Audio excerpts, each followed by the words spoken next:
All right, here we are, Toll Brothers new model opening, and there's already a line of people for new homes. Say hi, Rachel. Hello. Hi, Ryan. What's up, party people? Welcome to Tuesday Night Live. Man, all I can say, all I've dealt with, Disneyland might be closed, but I've been standing in lines to show houses. I mean, it's stacked up from new home builders to existing homes.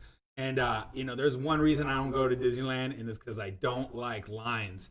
Thank you guys for joining us here. We are going to be covering new builds tonight and everything you need to know before you head out there and start talking to a new home builder. It can be vultures, so you got to know what you got to know before you go. So thank you guys for joining us here. Tuesday Night Live on What's a Mortgage and on the House Heroes.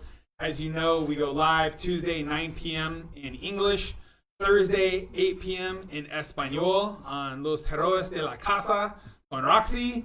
And we've got Friday, Deal of the Week. And we got to put a disclaimer on that. If you bring us a smoking deal that you're interested in during the week and you're going to move forward on it, we promise we will not disclose it on Deal of the Week. We've had some clients worried about that. So don't worry. Your deal's safe with us. We'll write up that offer for you. We'll do everything to get it for you, and we won't share it. But if you're not into it, we will definitely throw it to the Whammers and the House Heroes family out there so they can gobble it up. And then Friday, 8 p.m., we bring you our pre-recorded weekly update. That is a real estate weekly update where we bore the crap out of you with charts and graphs to prove that the stuff that we're talking about and we're so passionate about during the week, we've actually got the data to back it up, and we're not just blowing you-know-what up your new you-know-what. So, anyways, Troy, what do you got for us tonight? Well, hey guys, how you doing out there? It's a Tuesday night, and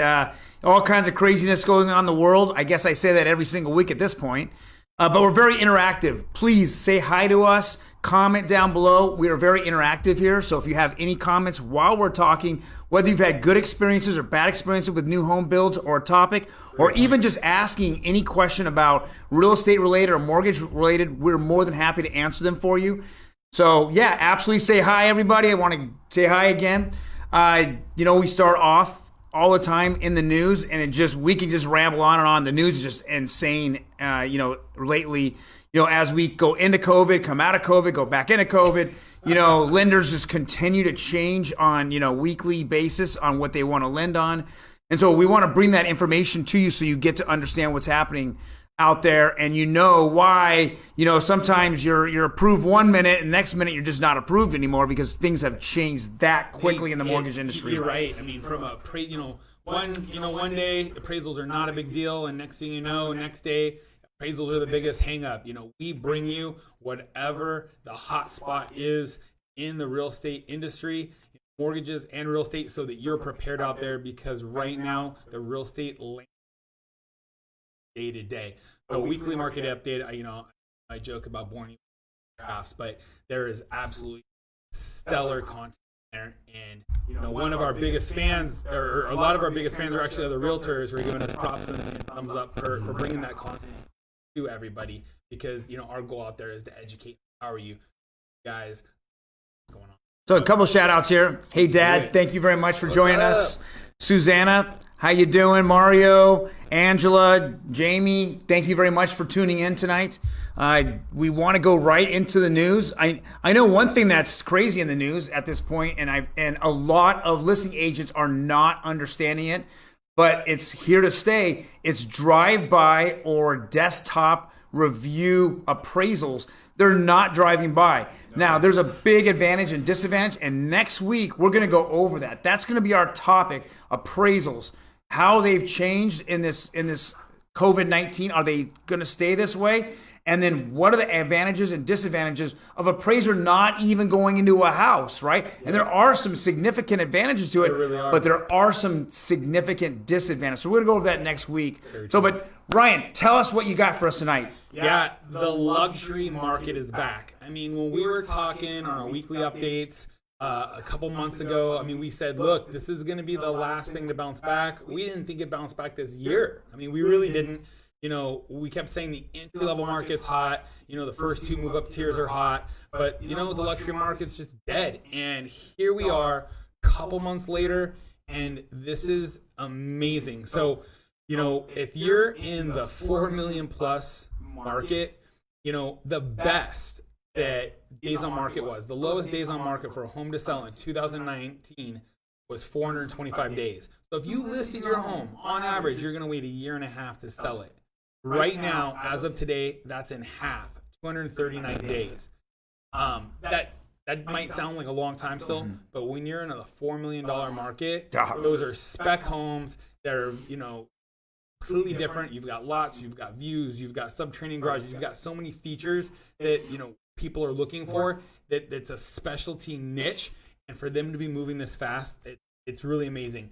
Right now, the $1.25 to $1.5 million price point, 80 days on market right now, and the 1.5 to 2 million mark, 3 days. I mean, that is the days on market of 2 years ago for a normal entry level house. Keep that in mind. I mean, these things, these $2 million homes are just flying off the shelf. Less than 3 months. I mean, I haven't heard that in. And that's the numbers we're looking at. It hasn't happened in the last 5 years. So I'm just going to read this to you. So this is from the reports on housing. Luxury is dramatically improved, and it's not because there are fewer homeowners placing their homes on the market. As we know, there is less inventory out there. And so people would think, oh, well, that's why they're moving so fast. You know, these luxury homeowners have pulled their homes off the market. This is saying that is not the case. So there's not a limited supply of available homes in this luxury market. So it is true for the market as a whole, with 21% fewer homes placed on the market compared to the 5-year average. However, for luxury, there have been 2% more homes placed on the market compared to the 5-year average. So it all boils down to demand. And in the last 30 days of pending sales activity, it has improved from 140 pending sales on April 16th to 476 pending sales today. So that's a 240% increase in pending sales in this luxury market. That is insane, and it's the highest demand reading in years. So here's the breakdown for all of the price points. This is all Orange County. So, you know, whatever a luxury home is in LA or San Bernardino or Riverside, San Diego, Sacramento, just put in these tiers here, and these days are probably very similar. So for Orange County, if you're looking for a home from 0 to 750,000, which is median home price. That is a median home price at the top right there. It's 32 days. For so all you homes. list a home, you know, that white elephant, that's dated home, that slightly overpriced home, all of it, you boil it all together, the hot home, 32 days. Expected market time for every home hitting the market right now. And that makes up about a third of the inventory on the MLS. But the demand, it makes up 50% of what buyers are actually looking to buy out there. So you've got pretty close to a 2-to-1 buy ratio on that, and that's why you see hot bidding wars. And this just puts it all in perspective. Yeah. The days on market is half of what it was last year. In a hot market last year. And it was a hot market last year. It was very healthy. I'm like, man, I wish this market would continue another year. And here we are. It is absolutely bonkers. And what's wild is the 750 to a million.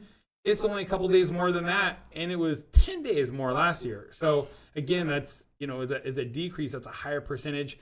And then a million to 1.25, 53 days on market, when last year was almost 3 months here. And that is a balanced market right here in that million to 1.25 market right here. 1-for-1 buyers to sellers. And why it's this actually is interesting because it really talks and speaks to a lot of different things outside of real estate. You know, I mean, we talk about the unemployment rate. It's just not hitting the higher end market. It's not hitting the lower end market. It's not hitting any part of this market. It's not having that effect that we've discussed before, that 60% of all people that are unemployed are just not in the home buying mindset. So that just took it out. And then we also, we hear about people who can't make payments. Yet when we look at that particular market, we're only talking about 8% that are doing forbearances that don't have that 10% or more equity. So if you're in a bad situation, you could absolutely get out of it by selling your home for top dollar right now and walking away with thousands and tens of thousands and hundreds of thousands of dollars. And you just don't seem to be as hurt as you would in a down market selling off or losing your home. So, and you know what? That's a great point. I was talking to a client today, good friend and client, sold a house with us last year and bought up, different community, and they're hit really hard during COVID. They do a lot of event planning and weddings and stuff like that, and everything off on hold. And so they're, she's like, hey, we just walked through like worst case scenario for me. We're making our mortgage, we're feeling okay, but if things got worse, like, my husband doesn't really like talking like worst case scenario. He's an optimist, but like, I'm just curious. Like, I want to like bounce these off you. And I'm like, look, like you got a lot of extra rooms there. You can rent those rooms out. You can do a forbearance. Like I would absolutely try and keep that home as long as you can. But what's interesting in a rental, you don't have those options. You're gonna get evicted. You can't. There's subleasing. There's wording in your lease that says you're not allowed to sublease. Almost 9.9% of leases, so you can't just do those types of things and bail out, and that's why there's just so much more. So absolutely, and as we're sitting here and looking at this, I think COVID drove a lot of people into coming home. Sitting. Right, and that's our topic tonight: new home builders. What you have to know about them. What the A to Z to buying a new home. And this is probably one of the best new home build markets of all time as well. I mean, literally anytime I go into a new home build, it's like, okay, if my client wants a home, they have to either wait for the next phase to be released, or they turn around and they're like, okay, well, we have a couple, but they're not built until at this point, November, December, or 2021. And that's kind of the craziness. And so right now, the market shift on new home builds where they were giving a ton of incentives and they ran scared, just like a lot of people did. You heard in the news, they ran scared during when COVID hit. And they realized that COVID wasn't stopping this market. In fact, what's driving this market and what's driving GDP and what's driving the economy is home purchasing right now. Yes. It literally is home purchasing. Well, in new home building. I mean, you look at those numbers, how much each new home being built generates for the economy. And you have lumber sales, you've got different contractors, and you've got all of this money that's going into the local economy. And really the national economy as far as import, export, lumber, drywall, all of those things. And they've said, National Association of Home Builders and Wells Fargo on their most recent economic release, they said that new home building is going to be one of the economic drivers that gets us out of this recession. They said that most are already expecting us on that road to recovery. New home building is a huge part of it because, we've talked about it. We are sold out of homes in the sale market. I wrote 3 offers for 3 different clients this weekend. So far, I'm 0 for 2 on getting them accepted. We've removed appraisal contingencies. We've gone, 5 to 10% over their list price, well over the last closed comp. That's why we knew we were going to be bringing the difference in an appraisal shortfall. Still getting beat out on some of these. And, what is the other option? New home builders. They're a fantastic option. And we know there's a lot of buyers that are getting burned out on resale homes. They're looking at new home construction because they know if they go in, if they've got something available, they're going to sell it to me. They've got a buy it now price. We don't have to get our heart broken once we see something we like that we're not going to get it, and they go down that path. So we want to bring you what you need to know. Walk into that.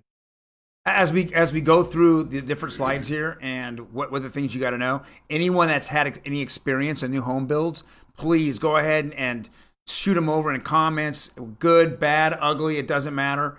We're more than happy just to hear, what your experience was, and and then it actually enhances all of us out there that's listening and watching this. Hey, and you know what? I got a quick shout out here. So I see Jensen Chapman, if you're still watching, that's who actually my sales rep was for my solar on my house. So if you're still out there, at the very end here, we're going to cover solar on these new home builds. So I'd love for you to jump in if you're still out there.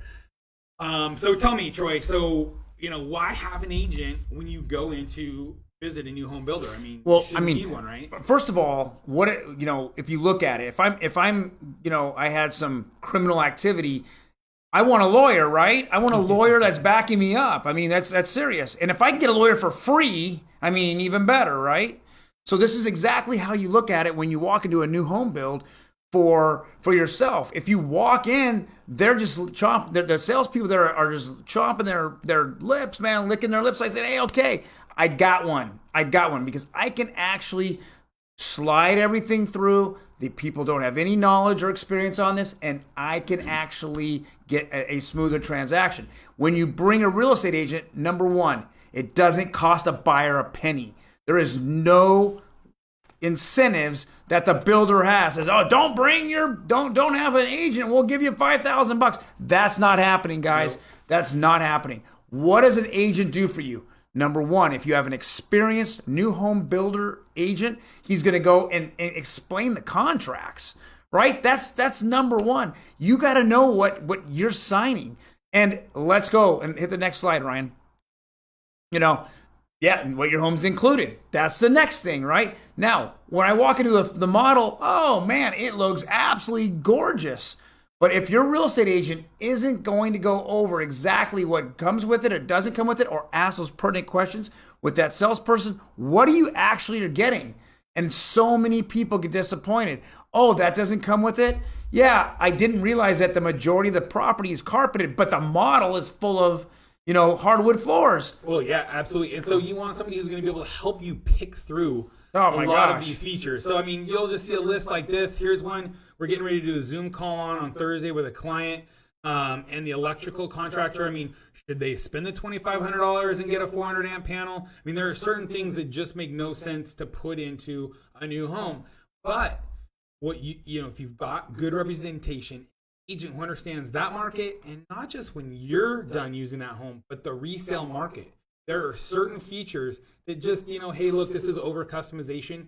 It's going to cost you X now, and you're not going to really get anything out of it when you go to resell that home. Or, hey, look, this is a high demand resale item. You want to have this feature either in the plan or as an upgrade for resale when it comes time, because it's going to get you a higher resale price, and it's worth the investment. Now, a lot of these are the plans like, some of the next gens and things like that, where they've got completely different suites. So it's tailored for multi-generational living, extra bedrooms, things like that. The way people use their homes now, and what a lot of our buyers are really looking for in the resale market, we want to help you walk through and make those good decisions now, because it does matter later. Things like lot location, are there power lines behind it? In a cul-de-sac, do you have that extra, lot space? There are a lot of things and lot premiums might not be worth it, and there's others that are. On this list, what jumps out at me, these can lights. A lot of these builders, you walk in and you see all this nice lighting. There's very limited lighting included, but it doesn't necessarily make sense to do that with an electrician after the fact, because now they're going to cut open holes in the wall. You're going to have drywall patching on your new home. Hey, look.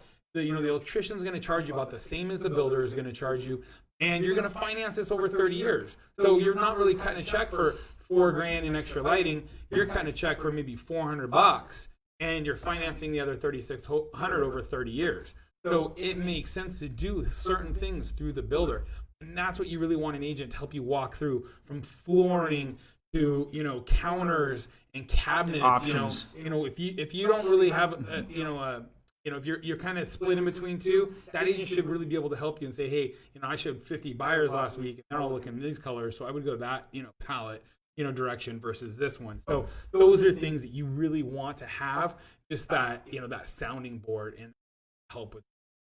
The next is the tax rate. Every one of these builders have Mello-Roos. There's very few that don't have Mello-Roos, but they're usually in a much higher dense area. But when you're going out there and, the builders in the Inland Empire, the builders in Los Angeles, I mean, you're looking at tax rates, and it's typically double of a resale. Yep. So if for a rule of thumb, if the house or the house was built in the last 20 years, you're going to have some significant Mello-Roos added onto it. So what is Mello-Roos? Name 4 different pieces of Mello-Roos out there that are added onto your tax bill. Brian? So, I mean, the number one that you're going to have Melrose for is, the sewer, storm drains. It's all the infrastructure that needs to get built to build that housing. And then on top of that, you're going to have other special assessments. You're going to have, maybe school districts, because they have to, build out a new school district. You'll have landscape and lighting districts. You'll have, hey, the whole city doesn't want to have to pay for that new fire station that's only going to benefit these new communities. So they're going to tax you for it. So there are these special assessments. This is very important. So when you get your pre-approval from your lender, you really want to talk to a lender before you go talk to a new home builder and see what you're approved for. Most lenders are going to, let's jump ahead one. Most lenders are going to pre-qualify you based on a 1.25% tax rate. Most of these new home builders are in the 1.8 to 2% tax rate. That is absolutely going to throw off your monthly payment. Might not be approved for the same price new home as you would for a resale home. You want to talk to your lender when you're getting pre-approved and say, hey, what tax rate, being pre-approved for, and you need to have that sliding scale. So if you're maxing out at a $750,000 pre-approval at 1.25, you might only, qualify for 725 or 700 with the Melrose. And this is the same thing with HOA, right? So most of these have HOA. That impacts your purchasing power. You definitely want to have that conversation with your lender before you go into the new home builder and start shopping these things. And we already talked about the third one that's going to affect your, your price. That, it's like buying a new car, right? We have one car at this price. You see this smoking hot, Ford F-250 crew cab bunk bed. Oh, but one at this price, and it's, of course, it's the stripped down really model and all that stuff. When you want to go get your model, it's 20 grand more. Well, we've already talked about that. Those are the builder upgrades, right? And you have to keep in mind that if you're approved for 750 and that house you see entry level 750, you're not going to be able to get any bells and whistles with that. So you're taking that stock flat. Plus, most of those prices published, online, that was first phase pricing, and they just haven't gone and updated it, right? So now they're on second phase, and they increase the price every jump up, right? Because they want to induce that first phase to buy now. If they're going to just keep the prices for every home forever, there's no incentive to buy now. So they're constantly adding in their own price improvements. Now, the market as a whole is going in that upward direction as well, but they are able to pop those prices up. So you have to know, hey, look, if I'm approved for 750, you really want to be starting at that 700 price point and make sure that you're approved with those HOAs, with those tax rates. You don't get in there, fall in love with a house, and then you can't buy it because by the time your phase comes around, and your lot premium that they're charging you for, that corner lot that, is a little bit extra, but it's got the house you were really waiting for on it. And now you realize, shoot, I can't afford that new home construction after I've been waiting for 4 months for them to release the phase. So you want to make sure you talk to the lender, you get pre-approved, you figure out what your max budget is, and you're really smart about looking at the models base price well under that. So you can factor in HOA, you can factor in the tax rate, factor in upgrade, and different phase release price. And including that's HOA, right? Yeah, including HOA that, because as when you're talking to your lender, you got to make sure that the HOA is just part of the payment. Yep. So if we're looking at the mortgage payment, the taxes, the HOA, the insurance, I mean, that's all inclusive in your payment. You got to feel comfortable with that. You got to be able to qualify for that. And that's where HOAs come involved. There's pluses and minuses to HOAs. I know I can talk to every single person out there, and nobody wants to pay an HOA until the neighbor puts his car out on his grass on blocks, and he and that neighborhood doesn't look really new anymore. It looks like it's a junkyard. They got their Christmas lights up year round, and they're falling off, and they haven't painted the trim in 20 years. And this is what they do, and it's pink. So yes, this is the advantage of an HOA, especially ones that are in less than $100. You definitely want it. It keeps the neighborhood value up. It keeps your home value up, and so that's a big plus. And it obviously polices the landscape of the outside of the property, so it makes sure that everyone keeps up with the quality of the neighborhood. So that's a big plus. So next thing, as I kind of touched on earlier, is builder contracts. One of the reasons why you need a real estate agent, you got to know the contracts. And so if we go back to just if you bought a resale home, the residential purchase agreement that the California Association of Realtors has, and all of us realtors use, is 11 pages. Everything I'm dealing with builders. I don't care if it's with Lennar or KB, Toll Brothers, or right, all of them. Any of them. It's 100 pages, guys. And what is that? What are they doing in that 100 pages? They have a lawyer on their side that's not sitting with them, but he's there. He oversees the contracts and he continuously changing them for your disadvantage and for their advantage. You've got to know that. There's if you were to go back and you look at a resale contract, you have 3 different contingency moments. You have your inspection contingency, you have your appraisal contingency, and your loan contingency. Then you take that information, you go, okay, how can I compare that to a builder's contract? Well, you have no contingencies on inspections. You can inspect the property, you can blue tape it, but they're going to actually do the work, or at least say do the work. And that brings us to a whole another part where... Yeah, I was going to kind of talk a little bit about that. Right. Well. So the second one is appraisal contingency. Sorry, people. A resale home has an appraisal contingency. You have no appraisal contingency with a builder. None, zero. You have to know what you're buying, and you have to be aware of the other comps in the neighborhood in your same plan, in your same phase. Let me say that again. You got to know it. The guy who buys a stripped down version of your exact same plan, okay, and then you buy it with solar and all the bells and whistles, the builder in their fine print says that if it doesn't appraise, you have to bring the shortfall in green cash. You cannot finance it. The lender will not finance it. Bring it in. And that's where, if you find yourself in that situation, it's important to have an agent on your side. Yes. Because they can go to bat and fight for you. We've been in this situation more than once. We've had great results for our clients. So, and on that, no contingency. So, you don't have an inspection contingency, but the good part is you've got warranties. So, most builders have a 1-year fit and finish because it's code, and then they've got a 10-year structural. So, they've got their latent and their patent defects. So latent defects, you got 1-year fit and finish, and then your patent defects, you got your 10 years. So all your structural, all your major systems are normally covered 10 years that are hidden within the walls. So you need to know that. And what's crazy now is, for years we've said you absolutely have to get a third-party home inspector in there. And these builders will go like, oh well, and I've got a guy on video which I can't show you because I videoed him without his knowledge. But it was good to be able to show some of our clients more face to face. These are the things they're going to say. I just want you to know that this home is going to go through multiple inspections throughout its building process. It's going to go through a foundation inspection and soils inspection, and then it's going to go through a framing inspection and roofing inspection and a rough plumbing. And you talk to anybody in construction, they're out there talking about the golf game with the inspectors. They walk through 12 different buildings, and the inspector hasn't looked at one of them. He might look at one of those 12. They're signing this off in bulk, not catching everything. They're really expecting the builder to know their trade because they're building 12 of these at a time. Stuff gets done wrong all the time. You've got a situation like this where you're at full employment in construction.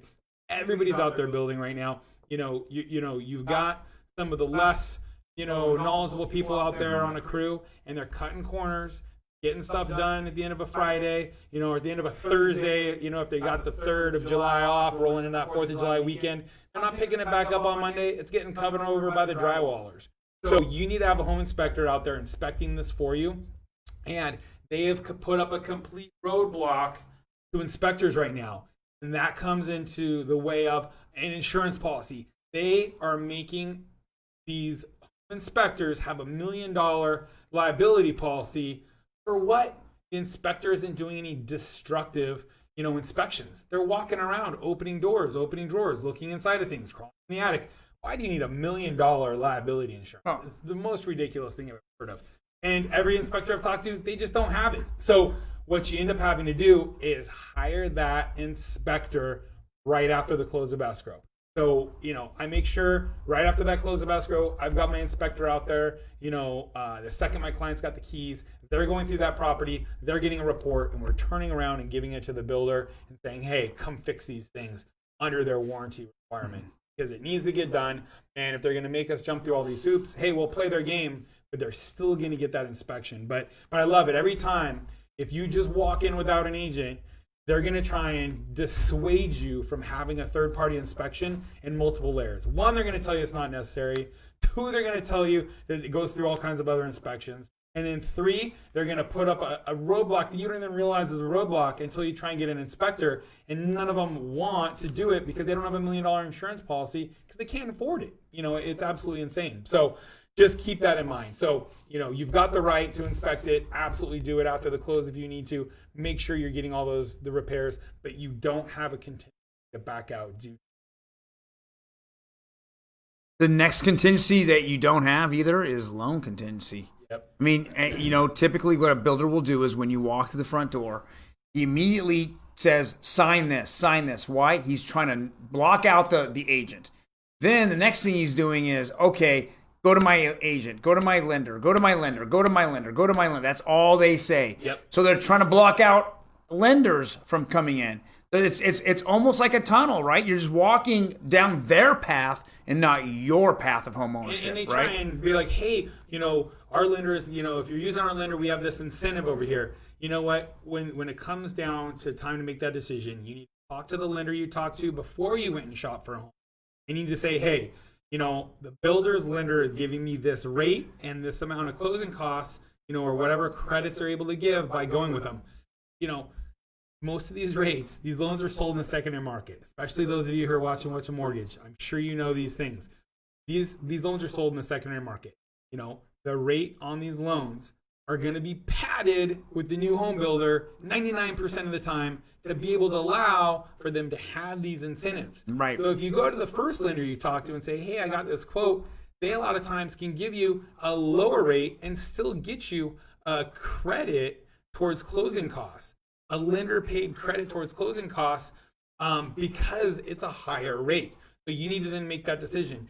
Do you want the higher rate and lender, the builder's lender paid closing costs and incentives? Or do you want your own lender? Does it make more sense? Or do you want to just take no closing cost credit and take the lower rate? So those are things that your agent can help you walk back and forth to and really sort out, hey, what's the truly best for you? What lender is going to give you the best overall package? And so that's why it's nice to have that representative who really doesn't have a dog in the fight. They just want what's best for you. So that's one more time that really your agent. And then if you look at the type of financings that are available, you only have at a builder is conventional financing. So they want to go head to head on conventional. But a lot of you out there are FHA. And so they don't really, most builders do not have FHA loans. They feel they're more riskier. They only want A paper or the best clients. They don't want to deal with anybody that might have less down payment. That's not their priority. They want that. So when we look at FHA and of course down payment assistance, that's where you have that other lender that can get that information over to the builder's lender and say, hey, this client's approved, whether you actually do those loans or not.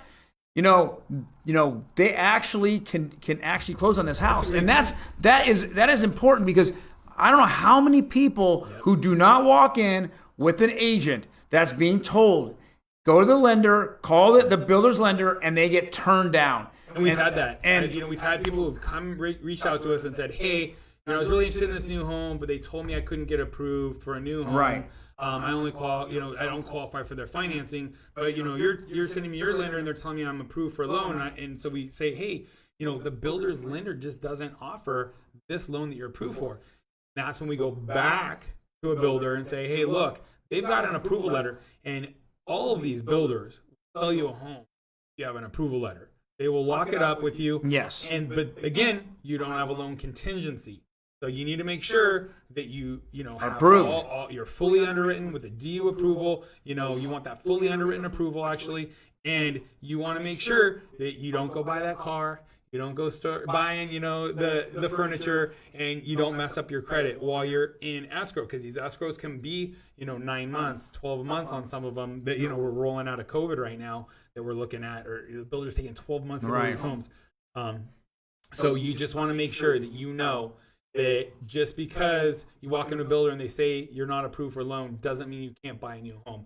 There are lenders out there who can do loans for you. You need to reach out. You need to talk to them. And that one, you have that loan approval, you go back with your builder. So, and let's go back to that one more second, Ryan. So if I just look at FHA and some of the reasons why a builder doesn't like doing FHA, besides the risk factors a little bit higher, well, it forces them to actually build out their community amenities. So that's a great point. So what FHA did was they came in starting this year, January 1st, 2020, and they said to these new builders, you want FHA, in your community, you have to begin the community not only with all the utilities like Ryan had talked about earlier, but also with the amenities. The pool, the clubhouse. All those have to be built before we're going to have FHA approved, because we don't want you to stop the project and then you have an HOA and the HOA is dying and falling apart, and now we're lending on it and we can't resell those and it forecloses. We've got these home buyers that bought a house because they wanted the local pool and clubhouse and parks, and you didn't put any of that in, and now they're just going to walk from their house, right? The FHA does not. Right. And that's and part of it, I think, right now in a hot market, I mean, a lot of builders just turn around and say, hey, I'll build those last because I want my lender to lend on all these homes and not put all this in place, right? And then have more buyers out there, right? Because they already have too many. They don't need more buyers. They just want to cherry pick the best buyers. So what's interesting right now is the market is so hot. I talked to a new home builder, what was it, 2 days ago? I guess it was yesterday now. He called, updated on a client that we had in contract with him. He said, this client over the last 3 months already has over $20,000 in equity. Yeah. He said they're not going to be doing another phase release probably until August now, because they think they can jump up the phase release another double. So I think they were doing 10 grand every phase release. They're going to try and do 20 grand bump in the next phase release, but they want to wait and see how end of June numbers look and what July is looking like, if it can sustain that rally, and they're going to start doing a double pop on August's new home releases. So these buyers who are in line for the next phase release might see another 20 grand on that property. My client's home isn't getting built now until January, and they're going to have 40 grand in equity on this house. I know we talked about this on one of the Friday night, deals, or Friday deals of the week. One of the when I first got into real estate, we were originally investing, then doing some flipping, and then we started new home flipping. We'd go put the $5,000 deposit down, wait 12 months, risk the 5 grand, and then in 12 months, hey, look, shoot, the home's up 70 grand. Then we close escrow, wait another year of renting it out, and then sell it. And we were cranking on that. And it's crazy because some of these buyers who weren't deterred from COVID and went out and locked up these properties and got some extra incentives, they're looking really, really good right now. I just wanted to throw that out there. So we kind of cover this, lenders' credits towards closing costs. And then appraisal, we cover this as well. You guys really need to make sure that you have somebody there, representing you should this go sideways. And then backyards and landscaping. Right.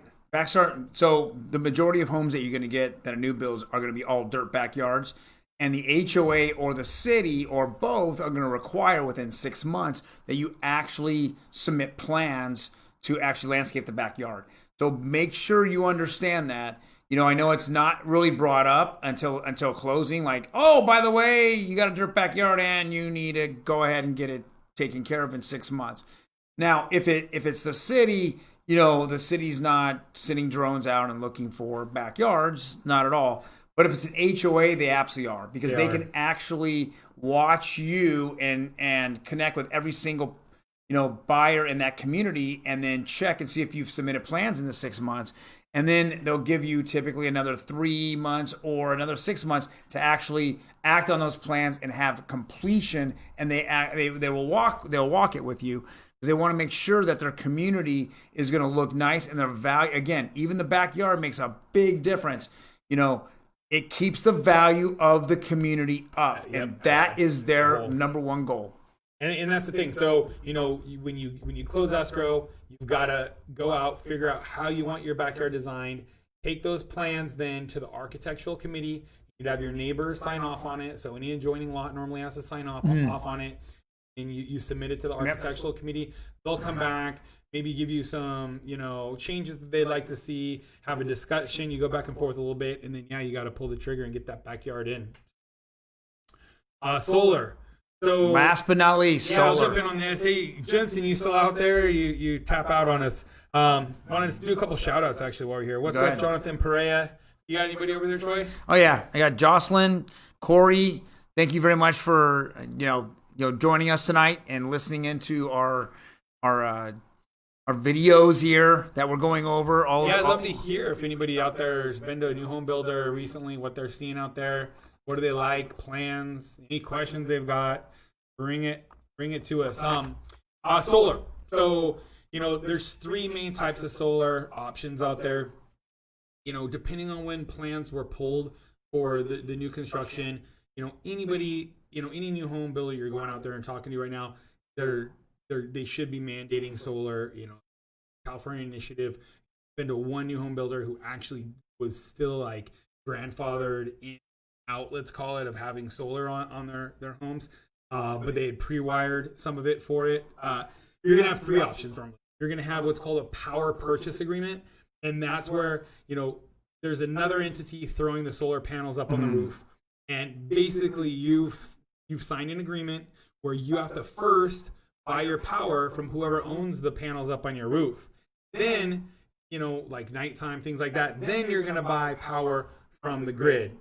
Edison, PG&E, Anaheim Utilities, whoever your electricity provider is, you will then buy it from them at their higher rate. So nice part is it's still a savings to you. It's reducing carbon footprint, all that stuff. But it's a smaller benefit in price. Then the next is it's a leased system. So it's put up there. You've got technically it's like a loan on it.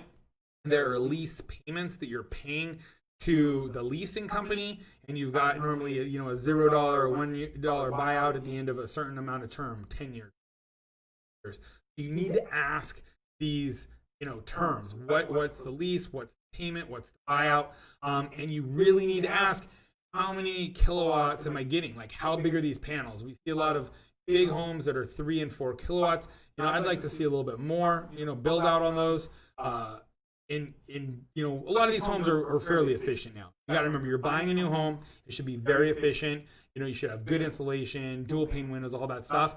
So in a lot of these, they'll even have dual air conditioners for 2 levels. So it should be a little more efficient. But you want to make sure you're asking them, hey, on the first phases of move-in, what are the people experience as far as electrical bills? Is it enough? Is it not? We've been to builders where they have different options. You can get a 3, 4, or 5, kilowatt hour system. So, you want to ask these questions, so you can properly size that solar. And then the third one is it's just a straight out purchase. So, this is a good option for a lot of people if you're going to be there a long time. Again, if property appraises, you finance it in, over 30 years, it's normally a lower payment than the lease, actually, more payment than the lease. And you get the tax credits from the federal government right now. So it can be a huge tax benefit to you. They give you a tax credit, which is the same as if you've already written a check to the government. Not a deduction, it's actual credit. Very important. So, depending on your situation, you want to figure out what is the best fit, and your agent should absolutely be helping you walk through those and figure out what's the best fit for you, because it's not a one-size-fits-all out there. And definitely make sure you're asking questions. It's my understanding that if you've got solar on a house, let's say it's $20,000 they're charging you for the solar, that should not be included in assessed value of the home. So if you're buying a home for $550 and 20 grand of that is solar, it's my understanding that $530 should be the assessed price. Double check that. But so you want to have those conversations. You want to do your due diligence on that and make sure that that's properly reflected when it comes time and you get your first. Well, good. Glad that we went with this particular subject. It's a hot subject right now. It's on point right now. I mean, there's so many people that are like, all right, you know what? Let's go back and let's look at new, because we originally were thinking resale was the best bet for us, but because the prices have completely gone through the stratosphere, that it, where before it might have not been as appealing because of Mellorues and HOAs and things like that, they're taking that second look. So if you guys are out there, you've been kind of thinking about buying a house, definitely consider a new home. If you'd like, we've got links to new home searches where you can search all new homes in different areas. Feel free to comment and request that. We'll shoot you a link. And if you have any questions, always please write a comment, send us a message. We'd love to hear from you. Awesome. I want to give a couple of shout outs. There's John Lynn, there's Sean Francis. Thank you again for watching us. I'm hoping this information is very informative for you. If you have any questions on it, more than happy to comment there in the section or DM us, and we'll definitely answer all your questions for you. But everybody else, thank you for joining us on a Tuesday night. I know you have plenty of options out there. We definitely appreciate your time. Check us out on Friday. Deal of the week. We say it over and over. Most time the deal of the week is actually sold that weekend or sold that day. Yes. It's happened many times on us where we can't, people go, show me the house. And I'm like, oh, crap, it's in escrow already and it's not even Friday night yet. Then you can watch us Thursday. It's, what is it called, Ryan? It's Jueves, Noche, and Vivo con Roxy. Okay, fantastic. And then on Friday nights, you can see us weekly market update. Want to go over all the numbers statistically in all 4 counties. So if you live in Orange or you're looking to purchase in Orange, Riverside, San Bernardino, and LA counties, we're going to give you those numbers. We're going to tell you how those markets are affected by the COVID-19, how they're affected by the buyers, what's going on with them, and where should you be in the buying process. What steps do you need to take to get to your home and your dream to come true? Absolutely. And don't forget, we're on YouTube. So all of the last weeks on those weekly updates, deal of the week, Tuesday Night Lives, you can go and find them all on our YouTube channel. And definitely check us out on Instagram where we've got we got tip of the day, real estate tip of the day, and all kinds of fun and crazy stuff in the field day in. Other than that, thanks for watching us. Peace and God bless. Be safe out there.